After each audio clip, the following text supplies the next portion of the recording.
Bonjour à toutes et à toutes. Donc voilà, c'est ma deuxième petite vidéo de ce matin. Vous avez votre énergie de la semaine qui est sur mon compte pro et ainsi que sur YouTube.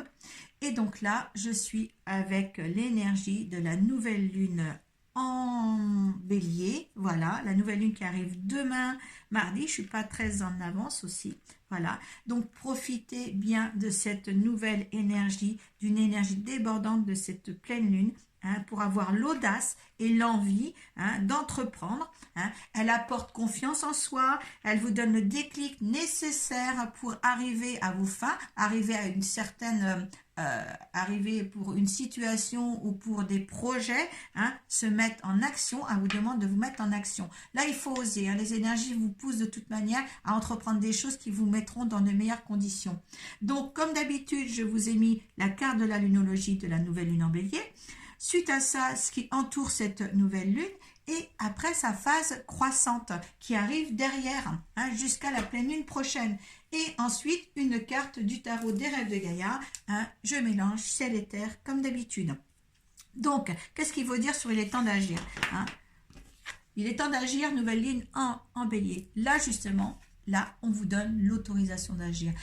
Essayez d'harmoniser les choses autour de vous, d'essayer de comprendre l'autre. Si vous êtes avec quelqu'un, de comprendre ce qui vous retient peut-être dans quelque chose ou d'autre, je ne sais pas. Mais au moins, il y a quelque chose, une analyse à faire pour entreprendre les choses correctement. Vous êtes un petit peu, le bélier un peu fonceur, mais il faut, voilà, avec ces paroles un peu brutes de pomme, mais là, il faut être un petit peu tempéré aussi, d'accord? Allez, on va voir ce qui se passe. Rien à attendre de cette situation. Bon, peut-être que devez-vous lâcher? Prenez un peu de recul. Donc, quand on vous dit il est temps d'agir et qu'il faut justement rien attendre de la situation, que vous devez lâcher prise, lâcher prise sur quelque chose ou prendre du recul, là, il y a vraiment quelque chose à revoir. Quelque chose à revoir. Rien attendre de cette situation. Peut-être que là, avec la lune vide de course, là, qu'il y a juste en dessous, là, on voit quand même on voit que vous savez que vous méritez plus que ce que vous avez actuellement. Et vous savez en plus que vous pouvez avoir plus. D'accord? Là, c'est quand même en résonance, si vous voulez, le fait que vous pouvez mériter mieux, mais en plus, vous le savez que vous méritez mieux. Donc, c'est déjà un grand pas vers l'avant. Ce que vous devez lâcher, peut-être justement, vous devez lâcher quelque chose avec la lune décroissante, vous êtes vers le bas, vous êtes dans la négativité. Et ce qu'on doit lâcher, justement, peut-être une emprise de quelqu'un ou d'une personne qui a quelque chose. Peut-être aussi devez-vous lâcher des brides d'un ancien passé, pour justement essayer de vous reconstruire. Et il y a quelque chose là de laisser derrière soi pour construire mieux derrière. Donc prenez un peu de recul, là aussi ça le met dans le plein, et puis en plus avec la pleine lune en Sagittaire, vous y arrivez, avec sagesse en plus. Donc la pleine lune, c'est là le résultat. Donc en prenant du recul, en sachant qu'il y a une analyse à faire sur la situation même que vous vivez, là, l'avancement sera déjà fait. D'accord? Là, c'est vraiment une analyse de ce qu'on vit, une analyse de soi dans cette première phase, pendant cette nouvelle lune, une analyse de soi pour aller de l'avant. D'accord? Là, je demande à ceux qui vont visionner cette vidéo avant, prenez aussi l'énergie de la semaine parce que vraiment, cette énergie lunaire est bien là pour vous faire avancer et pas reculer. D'accord? Donc, pour la phase croissante maintenant. Allez, qu'est-ce qui va arriver? Montrez au monde votre vraie nature. Début d'un nouveau cycle romantique. Mais autre aussi, moi je dis, votre engagement est mis à l'épreuve, votre dur labeur porte ses fruits.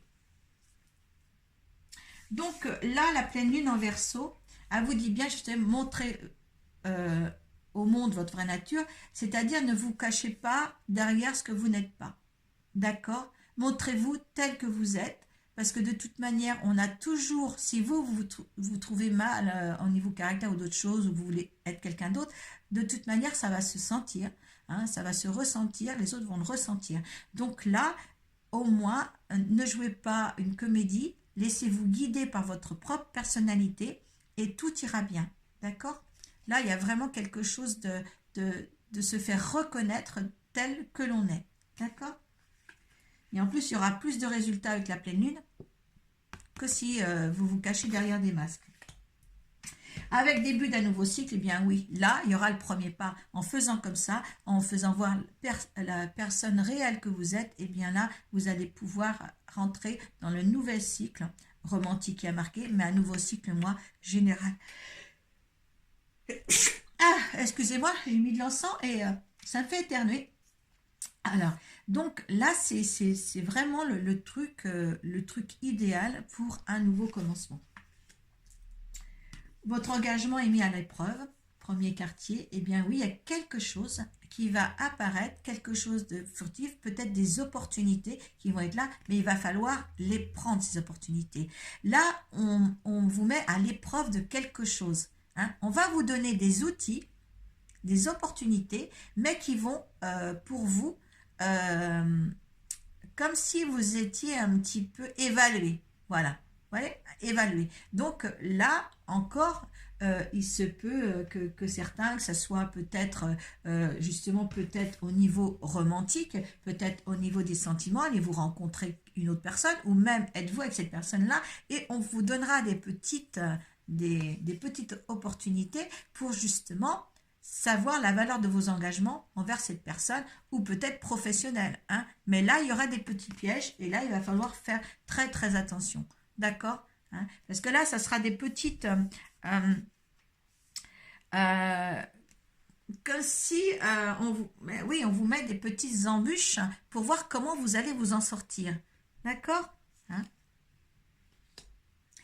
Votre dur labeur porte ses fruits. Eh bien oui, il y en a qui vont avancer pendant cette phase lunaire. Il y en a qui vont avancer, qui vont récolter ce qu'ils ont semé, qui vont arriver à quelque chose de bien. Hein, quelque chose, on récolte ce qu'on a semé hein, pendant cette période-là. La nouvelle lune en Capricorne vous dit bien qu'il y a un nouveau cycle aussi. On a quand même là 2 nouvelles lunes dans son truc, donc il y a une réussite, il y a une avancée pour arriver à quelque chose, à une situation, un événement beaucoup plus important dans votre vie. Hein. Et c'est quelque chose, voilà. Hein. Il n'y aura pas sans ménagement peut-être. Hein, avec peut-être des embûches, des choses qui sont mises à travers vous, à travers vos pas, pour voir comment vous allez réagir dans telle et telle situation, mais c'est pour voir votre, justement, intégrité par rapport à vos engagements. Hein. Ne vous inquiétez pas, c'est juste... mais allez de l'avant surtout. On va voir avec les énergies du tarot des rêves de Gaïa, comment, justement, l'énergie vous pousse là, hein, avec la Terre, pour voir... Voilà, pour voir je me répète. Eh bien, écoutez, le 3 de feu. Alors, vous voyez cet homme avec son baluchon pour voir des autres horizons, pour créer quelque chose. Hein. On a bien aussi le jaune et puis le orange de plexus solaire et de la créativité au niveau des couleurs. Et là, justement, on vous amène à aller de l'avant pour créer quelque chose de votre vie un petit peu mieux. On va voir ensemble la lecture de cette carte de toute manière. Donc, je prends mon petit bouquin. Alors,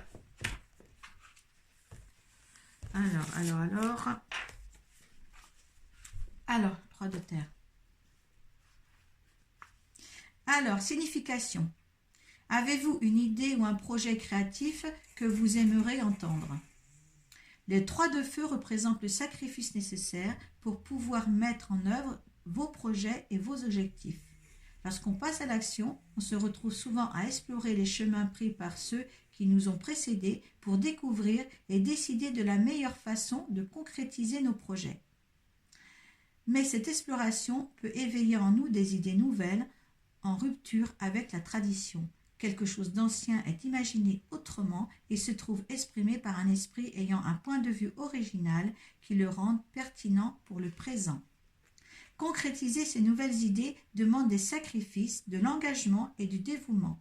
Cela veut dire d'écarter ce qui a été essayé et qui est faible, sûr et sans danger, et se laisser dans l'inconnu avec une foi, et se lancer dans l'inconnu avec une foi et une application absolument aveugle. Cela peut dire de donner la priorité à ses objectifs et de s'éloigner de ce qui nous distrait ou pourrait empêcher de les finaliser. Cela signifie travailler dur et ne pas prendre de raccourcis pour accélérer le processus. Cela veut dire de comprendre que ce que vous créez sera égal à ce que vous avez investi et à ce que vous souhaitez y investir. Le 3 de feu vous fait également savoir que c'est à présent un bon moment pour explorer et expérimenter les choses sur un plan pratique. Servez-vous de vos mains, de votre esprit pour pratiquer, affiner et perfectionner vos compétences et vos capacités dans ce que vous créez et faites ce que sa confection soit toujours au mieux de vos possibilités en reflétant uniquement votre passion et de votre application. Rappelez-vous aussi d'éviter de copier les idées d'autrui parce que la période est à l'innovation. Créez en vous, servant de vos expériences et de votre imagination pour vous inspirer au lieu de vous appuyer sur les visions et les idées d'autrui. Donnez la priorité à vos objectifs, évitez de prendre des raccourcis, faites attention aux détails, voilà, lancez-vous avec confiance dans l'inconnu. Vous voyez, cet homme-là, il n'a pas peur. Et là, on vous dit dans le premier temps de prendre de recul sur une situation que vous vivez actuellement, de bien raisonner, de bien analyser. Et là, la phase croissante, eh bien, elle est là pour justement vous dire qu'il y a un nouveau cycle derrière, qu'on va vous apporter des éléments ou des priorités ou des petits, comme je disais tout à l'heure, des petits obstacles pour voir justement, pour voir à quel point votre engagement vers la situation est fiable. Et voilà, et ça porte ses fruits en dernier, voilà, pour la fin de la phase croissante. Et là, franchement, essayez d'aller vers l'avant pour un objectif que vous êtes défini. D'accord ? Voilà. Donc, je vous demande pour cette période-là d'analyser ce que vous vivez, comment le prendre, comment prendre du recul dessus, surtout, et puis avancer par rapport à des choses que vous aimez faire, que vous allez aimer faire, que vous... Voilà, avec amour, travaillez avec amour. Travaillez les choses avec amour. Quand on travaille des choses avec amour, ce n'est plus un travail qu'on fait. C'est toujours on se croit en vacances. On se croit en vacances quand on fait vraiment ce qu'on veut. Ouais, ce n'est pas un travail. Et là, on vous demande, la vie n'est pas là. La vie n'est pas là pour dire boulot, dodo, boulot, je ne sais plus comment on dit, mais c'est là pour réellement vivre. Vivre. Le mot travail ne devrait plus exister dans notre vocabulaire, il devrait juste être là. Je vis ma vie. Je fais ce qui me plaît dans ma vie, je vis ma vie. Je ne travaille pas pour vivre ma vie, je vis ma vie tout simplement. Voilà, prenez soin de vous. Namasté.